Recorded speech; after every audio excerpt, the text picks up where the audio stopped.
अस्सलामुअलैकुम viewers, welcome to exploring पांडा। तो आज हम क्लास 9th बायोलॉजी के चैप्टर नंबर 2 का लेक्चर नंबर 3 को स्टडी कर रहे हैं, जिसका जो है वो टॉपिक है हमारे पास फार्मूलेशन ऑफ हाइपोथेसिस। ठीक है, तो मैंने यहाँ पे फुल नहीं लिखा है, मैंने अकेला हाइपोथेसिस लिख दिया है। ठीक है ना, लेकिन ये वर्ड जो है वो हमारे पास है फार्मूलेशन ऑफ हाइपोथेसिस। ठीक है, तो हाइपोथेसिस हमारे पास क्या है, एक ख्याली बात होती है। ठीक है ना, तो यहाँ पे अगर स्पेलिंग बुक में देखोगे तो यहाँ पे लिखा हुआ है ई। तो ये क्यों यूज़ हो रहा है, ये प्लूरल के लिए यूज़ होता है। अगर एस आई एस जो मैंने पहले लिखा था वो होता है सिंगुलर के लिए। तो अगर प्लूरल हम लिखेंगे तो ये हाइपोथेसिस के अंदर ई आता है यहाँ पे, और अगर यहाँ पे आई आएगा तो सिंगुलर बात हो रही होगी हाइपोथेसिस के बारे में। ठीक है, तो फार्मूलेशन ऑफ हाइपोथेसिस ये जो है वो ये थर्ड स्टेप है बायोलॉजिकल प्रॉब्लम का। ठीक है ना, तो उससे पहले जो है हम बात करते हैं, तो ये बेसिकली ये सेकंड स्टेप है, लेकिन बुक के अंदर ये थर्ड स्टेप दिखाया गया है।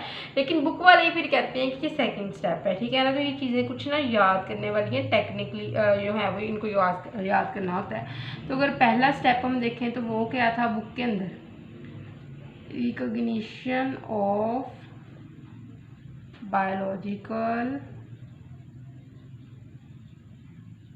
प्रॉब्लम। ठीक है, दूसरा स्टेप है हमारे पास ऑब्जर्वेशन, ऑब्जर्व कर लेना है बहुत अच्छे तरीके से, सारा मैंने ये बताया हुआ है प्रीवियस लेक्चर में। और थर्ड स्टेप है हमारे पास formulation of hypothesis.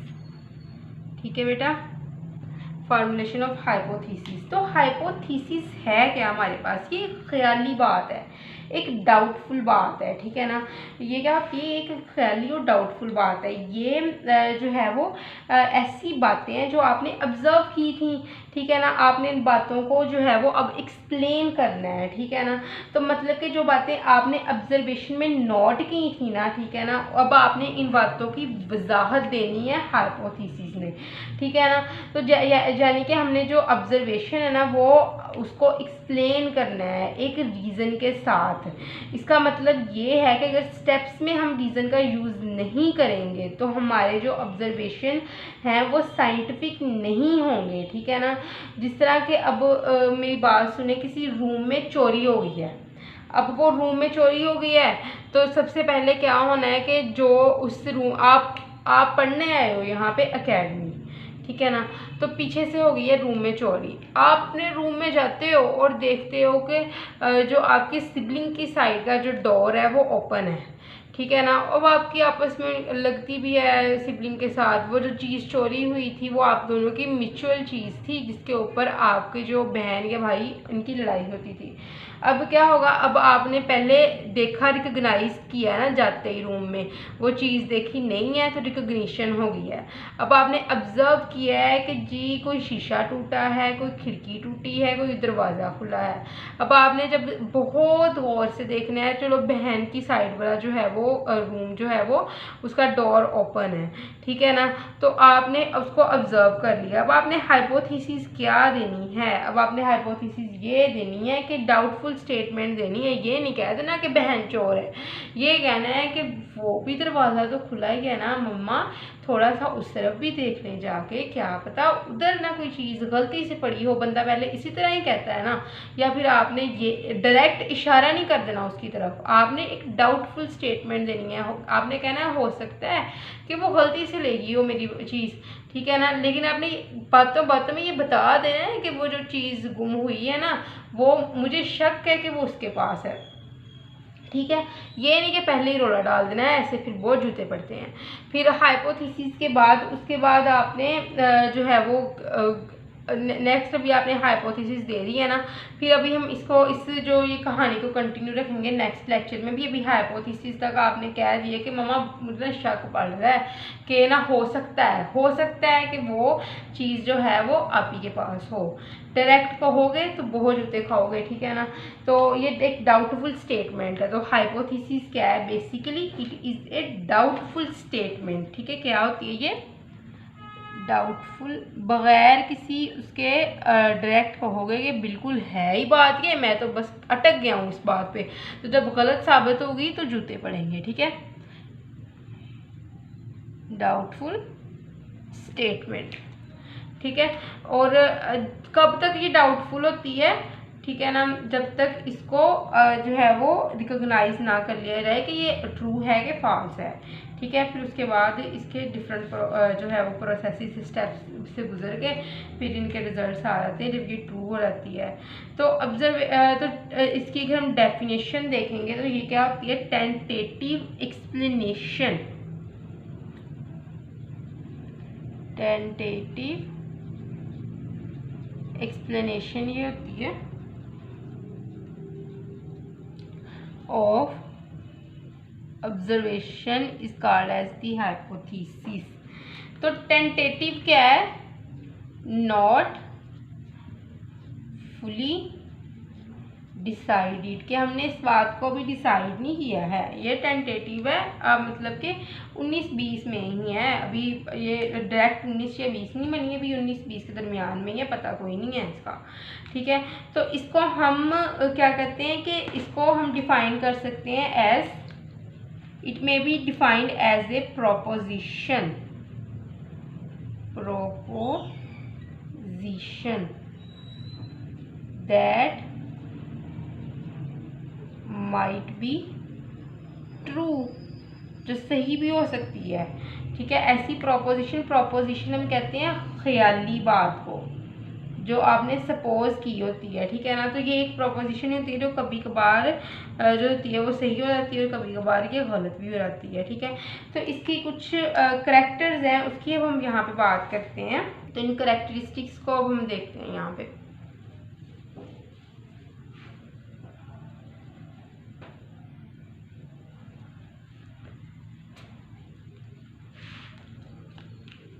Characteristics of hypothesis. ठीक है बेटा, ये एक जनरल स्टेटमेंट होती है।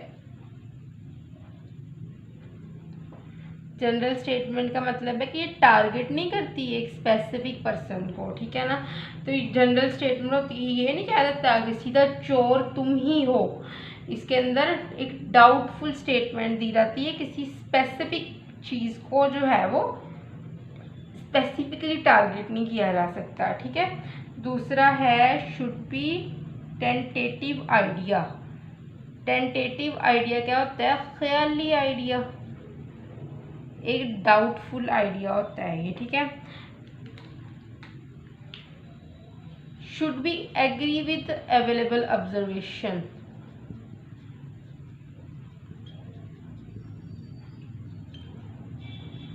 इसका मतलब क्या है कि खिड़कियां सारी बंद थी बाकी रूम्स की, सिर्फ खिड़की खुली थी, दरवाज़ा खुला था बहन की रूम वाली साइड का। लेकिन आप ये कहने लग जाओ जो चोर है वो तो आया गली वाली साइड से, लेकिन गली वाली साइड की खिड़की जो अंदर से लॉक है, तो जो वहाँ पे लोग होंगे फिर वो आपको छितर ही मारेंगे, जूतियाँ ही मारेंगे कि गली वाली साइड की खिड़की तो अंदर से लॉक है, चोर कहाँ से वहाँ से आ गया। तो जो ऑब्जर्व किया है आपने उसके मुताबिक ही हाइपोथेसिस अग्री करनी चाहिए। ठीक है, अब नेक्स्ट हमारे पास 4th स्टेप है इसका, सिंपल होनी चाहिए hypothesis. It should be kept simple as possible. ठीक है ना, जितना पॉसिबल हो सके उतना इसको सिंपल रखना चाहिए ताकि एक आम आदमी भी इसको समझ सके, एक मैंगो मैन जो है ना वो बेचारा वो भी इसको समझ सके। ठीक है, तो इसको जो है ये टेस्टेबल होनी चाहिए, ये नहीं कि खुद ही करके उसके ऊपर सांप की तरह बैठ जाना है, टेस्टेबल होनी चाहिए ताकि दूसरे लोग भी इसको टेस्ट करके देख सकें। ठीक है, तो दूसरा है पोटेंशियली फॉल्सिफाइबल। अच्छा, जो एक अच्छी हाइपोथेसिस होती है ना वो पोटेंशियली फॉल्सिफाइबल होती है, मतलब कि क्या होता है कि इसको फॉल्स भी साबित किया जा सकता है ऑब्जर्वेशन के ज़रिए, ठीक है ना। ऑब्जर्वेशन के ज़रिए इसको आप डिसप्रूव भी कर सकते हो। अच्छी हाइपोथेसिस की ये जो होती क्वालिटी होती है, ये नहीं है कि एक चीज़ के ऊपर अटक ही जाना है कि नहीं मैं तो सही हूँ, मुझे नहीं पता है मेरी आपी ने ही चोरी की है, अगर उस तरफ का दरवाज़ा खुला है मुझे नहीं पता है, मैं कोई इन्वेस्टिगेशन नहीं चाहती, बस इसको बेचारी को जो है वो फांसी की सज़ा दो, इसके हाथ काट दो, ठीक है ना। लेकिन पोटेंशली फाल्सिफाइबल हो क्या होगा कि कोई भी इसको आके जो है वो डिसप्रूव भी कर सकता है अगर उसके पास जो है वो थोड़े बहुत सबूत मौजूद हैं, ठीक है ना। मम्मा ने बहन के कमरे की सारी तलाशी ले ली है, कोई चीज़ नहीं अंदर से मिली है, तो वो फॉल्स जो आपकी एलिगेशन है वो लग गई है, ठीक है ना। तो ये पोटेंशली फाल्सिफाइबल भी होना चाहिए। तो उसके अलावा क्या है कि ये एक ग्रेट डील जो होती है ना क्रिएटिव थिंकिंग की, वो भी होनी चाहिए। मतलब एक क्रिएटिव थिंकिंग होनी चाहिए हाइपोथेसिस बनाने के लिए, ठीक है ना। तो बायोलॉजिस्ट जो होते हैं ये रीजनिंग का यूज़ करते हैं हाइपोथेसिस बनाने के लिए, कि रीजंस मौजूद होने चाहिए हाइपोथेसिस क्रिएट करने के लिए, ठीक है। हम क्या करते हैं कि एक दफ़ा इसको रीड आउट कर लेते हैं टॉपिक को बुक से भी, अपनी बुक्स जल्दी से निकाल लें।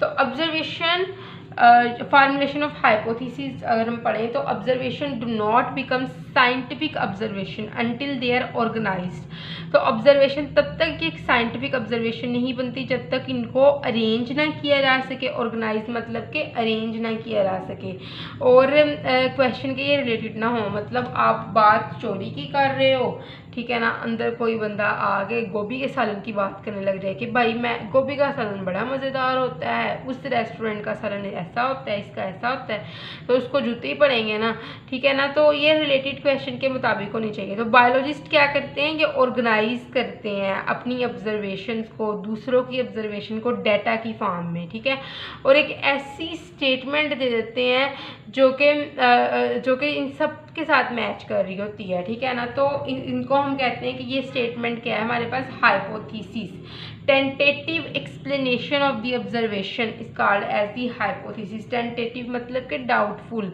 है ये चीज़, ये अभी कंफर्म नहीं है। It may be defined as the proposition that might be true. तो ये एक ख्याली प्रोपोजिशन कहते हैं ख्याली बात को, ये ख्याली बात होती है जो ट्रू भी हो सकती है। Hypothesis should have the flowing characteristics, ठीक है। तो हम इसके कैरेक्टरिस्टिक्स देखेंगे। It should be a general statement, कि ये एक जनरल स्टेटमेंट होनी चाहिए, किसी स्पेसिफिक ऑडियंस को ये टारगेट नहीं करनी चाहिए। It should be tentative idea, ये एक ख्याली बात होनी चाहिए, डाउटफुल आइडिया होना चाहिए। It should agree with the available observation, जो तमाम ऑब्जर्वेशन हमारे साथ पास मौजूद हैं इनके साथ इसको अग्री करना चाहिए। It should be kept as simple as possible, इसको बिल्कुल ही सिंपल रखना चाहिए, जितना आप हो सके ना इसको सिंपल रखो, ताकि कोई आम आदमी भी आके उसको भी इस बात को, इस कॉन्सेप्ट को समझाया जा सके, ठीक है। इट शुड बी टेस्टेबल, ये इसको टेस्ट किया जा सके, ठीक है ना। और पोटेंशियली फाल्सिफाइबल, इसका मतलब क्या है कि इसको गलत भी साबित किया जा सके मजीद ऑब्जर्वेशंस करके। In other words there should be a way to show the hypothesis is false. तो कुछ दूसरे अल्फाजों में कि यहाँ पे एक वे होना चाहिए कि जिसके ज़रिए हम हाइपोथेसिस को फॉल्स कह दें, ठीक है। A way to disprove the hypothesis, ऐसा वे जिसके ज़रिए हम हाइपोथेसिस को डिसप्रूव कर सकते हैं, ठीक है। तो एक great deal of the careful and creative thinking is necessary for the formulation of the hypothesis. Hypothesis बनाने के लिए एक बड़ी मेहतात और क्रिएटिव थिंकिंग होनी चाहिए, ठीक है ना। बायोलॉजिस्ट यूज़ करते हैं रीजनिंग को एक हाइपोथेसिस बनाने के लिए, ठीक है। तो आई होप सो कि आपको फार्मूलेशन ऑफ हाइपोथेसिस की समझ लगी होगी। लेकिन अगर किसी भी किस्म की कन्फ्यूजन तो आप कमेंट सेक्शन में मुझसे पूछ सकते हैं। थैंक यू सो मच, अल्लाह हाफिज़।